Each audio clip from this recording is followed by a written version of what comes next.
இப்படி 1930 இருந்து அந்த கோயிலுடைய தேர் வடத்தை பிடிக்க முடியாத ஒரு சூழ்நிலையில் புதிய தமிழகத்தை இயற்ற அந்த டாக்டர் கிருஷ்ணசாமி அவர்கள் ஒரு வழக்கு தொடர்ந்தார்கள். அந்த வழக்கை தோழர் PV பக்தவச்சலம் அவர்கள் நீதிமன்றத்தில் தாக்கல் செய்தார்கள். நான் ஒரு மூத்த வழக்கறிஞர் என்ற முறையில் இந்த வழக்கை நடத்துவதற்கு அவர் கேட்டுக்கொண்டதனால் வழக்கினர். சென்னை உயர்நீதிமன்றத்தில் அவர் முதல் கேள்வி என்ன கேட்டார் என்றால், தேர் வடம் என்ன, கோயிலிலே அவர்களுக்கு முழு அங்கீகாரம் கொடுக்க வேண்டும் சொன்னார்கள். நாங்கள் சொன்னோம், ஐயா எங்களுக்கு வேண்டியது வடத்தை தான் பிடிக்கணும், எல்லாரும் பிடிச்சி இழுக்கிறாங்க, ஊர் கூடி தேர் இழுப்போம் என்பதுதான் நம்முடைய வழக்கம், ஆனால் இங்கே பட்டியலின மக்களை மாத்திரம் அனுமதிப்பதில்லை என்று. அப்பொழுது நீதிபதி அவர்கள் ஒரு உத்தரவு போட்டார்கள். இந்த பட்டியலின மக்கள் கோயிலிலே எல்லா விதமான கௌரவத்தையும் கொடுக்க வேண்டும் சொன்னாங்க. நாங்கள் கேட்காத ஒன்றை அவர் உத்தரவில் போட்டார்கள்.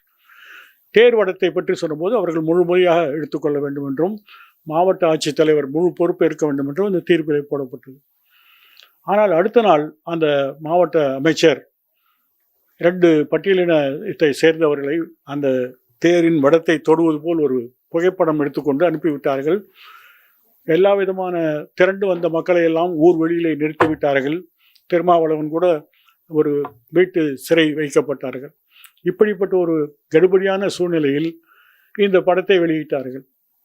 மற்றபடி தேரை அந்த ஊரை சேர்ந்த அதிக ஜாதி மக்கள் மட்டுமே இழுத்தார்கள். இதை பற்றி அடுத்த நாள் நீதிபதியிடம் சொல்லும்போது அவர் சொன்னார், அவருடைய மனது மாறியிருந்தது. ஏனென்றால் அவர் பக்கத்தில் இருக்கவர் அந்த தேவக்கோட்டையை சேர்ந்தவர் தான். அவர் ஏதோ சொல்லியிருக்கிறார், இதெல்லாம் ரொம்ப தலையிடாதீங்க அப்படின்ட்டு. அதனால் அவருடைய பேச்சை மாற்றி கொண்டார். நான் அதிகமாக மாவட்ட ஆட்சியரை மீது நடவடிக்கை எடுக்க வேண்டும் என்று சொன்னபோது என் பக்கத்தில் தான் பக்தவச்சலம் அவர்கள் இருந்தார்கள். அதிகமாக உணர்ச்சி வசப்பட்டு பேசும்போது, don't get upset mister Chandru, changes will come stage by stage, it will not be overnight என்று எனக்கு ஆலோசனை சொல்கிறார்கள். நான் சொன்னேன், நேற்று மாலை நீங்கள் சொன்ன கூற்று உண்மை என்றால் இன்றைக்கு மாவட்ட ஆட்சித்தலைவரை நீங்கள் அவர் மீது நீதிமன்ற அவமதிக்க நடவடிக்கை எடுக்க வேண்டும். அவர் எடுக்கவில்லை, மாறிவிட்டார்கள். அதற்கு பிறகு இந்த உத்தரவு போட்ட பிறகு 4-5 வருடம் தேர் ஓடவில்லை. முதல் வருடம் சொன்னார்கள் தேர் பழுதாகி இருக்கிறது என்று. 2வது வருடம் சொன்னார்கள் அரசாங்கத்திடமிருந்து உதவி வரவில்லை, 12 லட்சம் ரூபாய் ஆகும் என்று சொன்னார்கள். அதுவும் அரசாங்கம் கொடுத்து விட்டார்கள். 3வதாக மலேசியாவில் இருக்கக்கூடிய சில அறக்கட்டளை உறுப்பினர்கள் அதை ஏற்றுக்கொள்ளவில்லை என்று சொன்னார்கள். இப்படி தொடர்ந்து கடந்த 12 வருடங்களாக அந்த தேரில் பட்டியலின மக்கள் பங்கு கொள்ள முடியாத ஒரு சூழ்நிலை இருந்தது. கடந்த இந்த வருடம்தான் முதல் முறையாக எல்லா மக்களும் சேர்ந்து அந்த தேரை பிடித்தார்கள்.